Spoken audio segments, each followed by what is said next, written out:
Ekspresi Aurel Hermansyah saat Geni Faruk elus perutnya jadi sorotan. Setelah sekian lama, Atta Halilintar akhirnya mempertemukan lagi Aurel dengan keluarga besarnya. Atta bersama Aurel dan Tarik Halilintar nampak menjemput kedatangan Gen Halilintar ke Indonesia di bandara.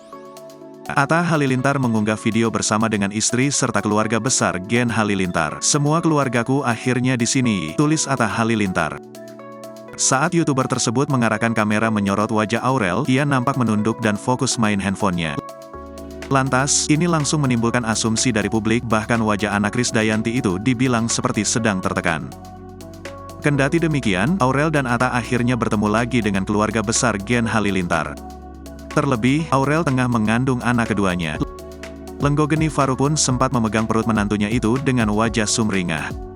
Terlihat Aurel yang diam kemudian tersenyum saat perutnya yang membuncit dilus. Tapi ekspresi Aurel Hermansyah jadi sorotan netizen.